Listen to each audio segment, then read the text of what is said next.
Ayan guys, good morning. Ayan ang ating almusal for today's video guys. Ayan, magluluto tayo guys ng tahong. So ayan, bali binili ko kanina to guys sa dumadaan kanina. May naglako kaninang maaga siya naglako. So ayan, lutuin na natin. So ayan guys, magpainit tayo ng mantika.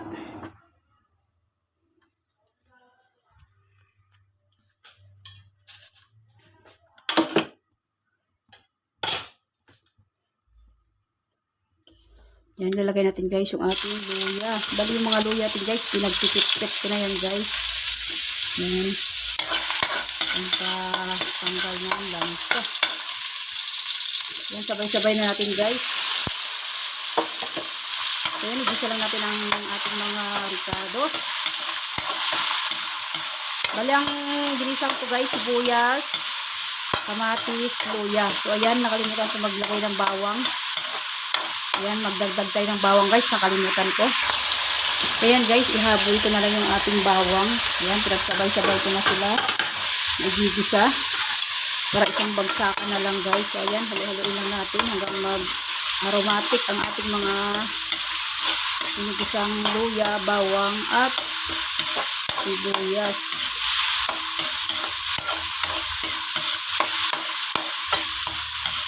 Ano yung bigili ko nga pala kanina guys. Na 1 kilo guys.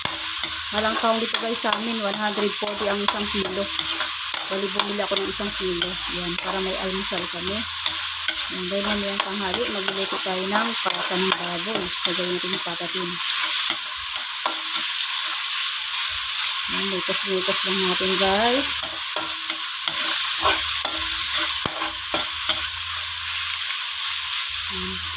Yan, lalagay na natin guys yung ating tahong. Nahugasan ko na guys yung tahong guys. Ayan. Tinanggalan ko na rin siya ng mga ormat-ormat nila. Ito wala sa Ilocano. Yung mga dumi-dumi niya. So, ayan. Kaya natin yung ating tahong.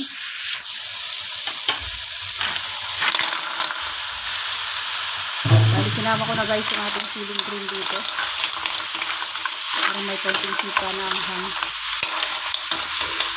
Wala pala akong nabiling ano guys, pang sahog dito guys na pechay. Kaya maghanap tayo ng asaret na ilagay natin. Ayan, may lang natin guys. Magdagdag tayo dito guys ng water.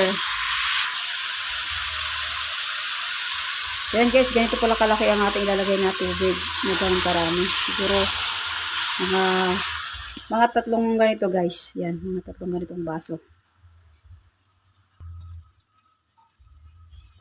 So ayan guys, pangalawa na to. Yan, pangalawang lagay ko.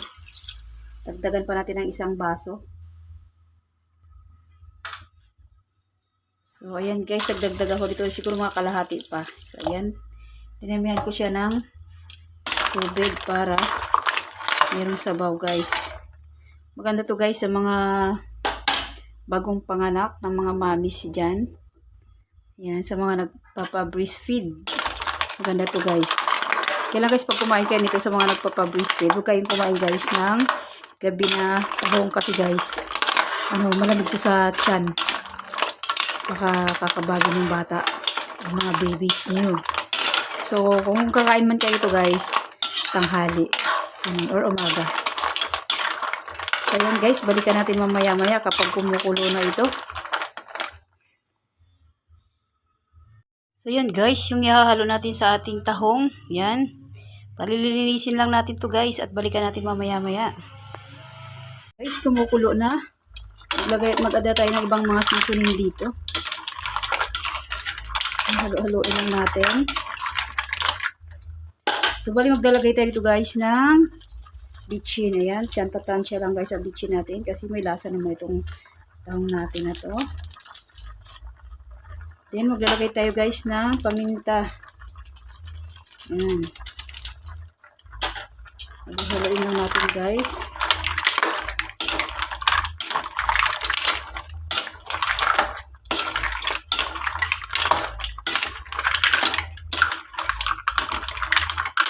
Ayan, dataglag tayo guys ng ibang seasoning. Ayan. Ayan, nalagay tayo guys ng asin. Bali, tansya-tansya lang rin guys ang paglalagay natin ng asin. Di baka mapaalat. So, yan, halo-haloin lang natin guys.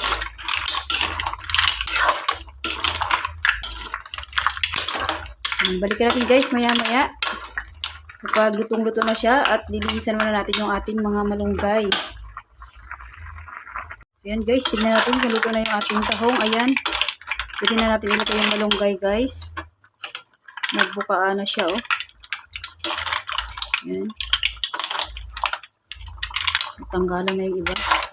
Saka kaunti na rin yung tubig niya guys. Nalagay na natin yung ating malunggay. Ayan. Bali, hinugasan ko na guys yung ating malunggay kanina. So, ayan guys, haluin natin. Bilis lang maluto ito ang ating malunggay guys. Kaunting tulo-tulo lang po at luto na to. Haungin na natin. Ayan, maya. Ayan, haluin natin.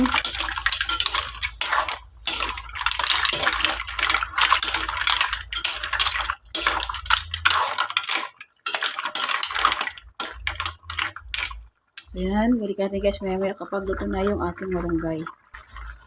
So, yan guys. Luto na yung ating malunggay. Ayan. Hintayin na natin yung ating kalan. Goods na to.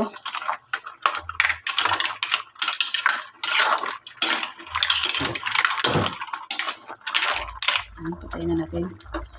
So, yun lang guys. Thanks for watching. Please like, comment, share, and subscribe. God bless us all. Thank you for the blessings.